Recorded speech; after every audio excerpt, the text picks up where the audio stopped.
Hi, this is Mr. C, and I'm just going to explain a little bit about the process on some reductive printmaking.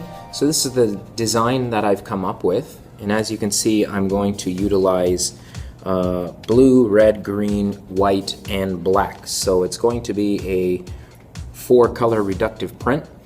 And what I've done first is I drew it in marker, and I purposely made some of the lines thick because I won't be able to have the time to carve out some thin, detailed work. So the next step I did is I just added the colors, and I can just use this as a reference so when I begin carving and printing. And after that, what I did is I simply got some tracing paper and I laid it on top and simply went over it. And what I did afterwards is I just got a 6B pencil and I covered over all the whole sheet actually, and I got my lino here and I put that pencil side down this way, and then I went over the marker line, so then some of the lead transferred to the lino, which I then went over with marker again. So if you can see the design that I have here, it is reversed, it's mirrored, and the first thing I want to do is carve out all the areas that I want white, and that's going to be in these sections here. And I carve out that area white because it won't be making any contact with the paper. And to begin carving, you can see I have these various tools here, and they have very different sizes.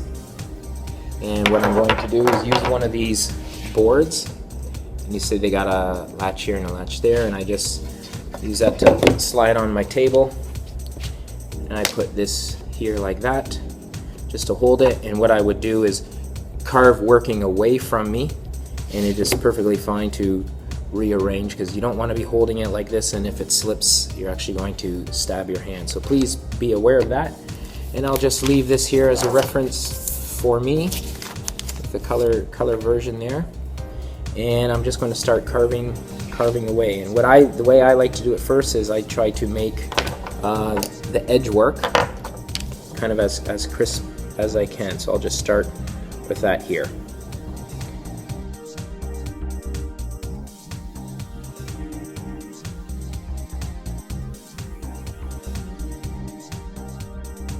So as you can see, I've carved away all the parts that I wish to have white, and it's a bit easier for me to see because the linoleum is red. So if in my carving, if I can see any red, I should go back and carve a little bit of that out. So the next thing I'm going to do now is, I like to start off with the lightest color, so I'll probably just roll all this with the blue, and so everything that you see red will be a blue print, except for these areas will come out white. Okay, so I've decided to go with this blue, and I have my rollers here, and I'm using this roller to roll the ink, and I'm going to use this roller kind of as a brayer. So I'm just going to spread the ink on my palette here, and I want it to be a little bit resisty, not too much, so I'm going to spread it around. If you do have too much, simply just push the ink over that way and you can reduce the load. So what I'm going to do is, when I get this, I'm just going to roll it right across the lino, like so.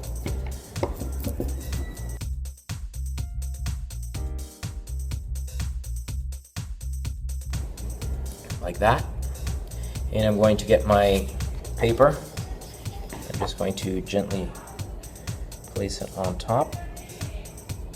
Gently pat it down. You're not going to do this very hard. Make sure you get all the way to all edges.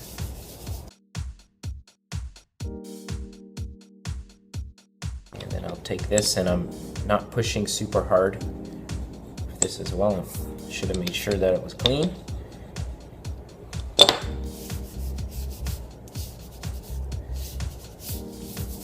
And then I'm just going to peel it off. So there's the first stage of the print. Okay, so I have the blueprint made, and the next thing I want to do is I want this area of the house to remain blue. So I'm going to cut out those sections, but make sure that I leave the black line there just to show the dividers later.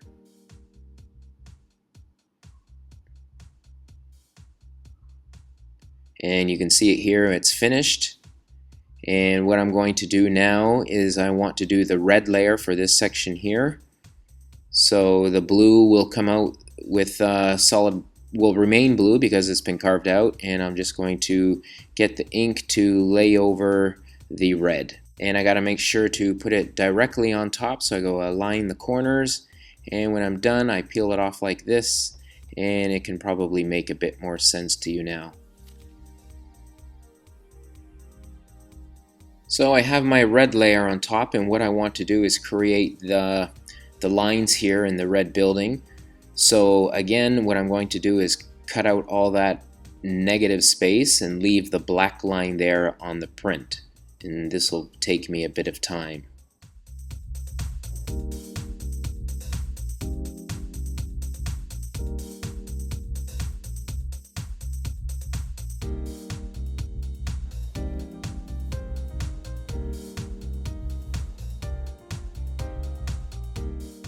So I've carved out the section here to show the stripes for the red, and the next layer I'm going to put green, so the whole thing will be covered green except for the blue and the white, and the house here will now have green stripes going across from it.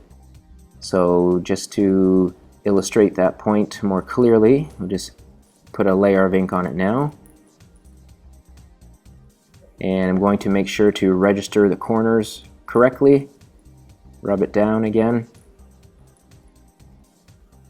Peel it off, and now you can see more clearly what it will look like. So the only stage left now is to carve out the stripes for the green building section, and then it'll bring us to the last layer of just the black lines.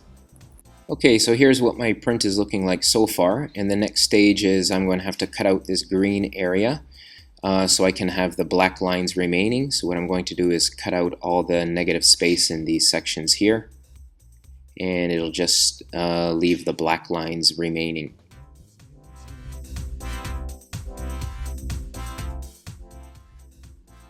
So you see I've carved out all the spaces now, and the only thing that is remaining are the black lines that I have in my design here. And of course this is going to be the very last layer for my printing process. So I'm just going to ink the last layer and make sure that I register the corners, push down, bray it, and peel it off, and there's the finished product.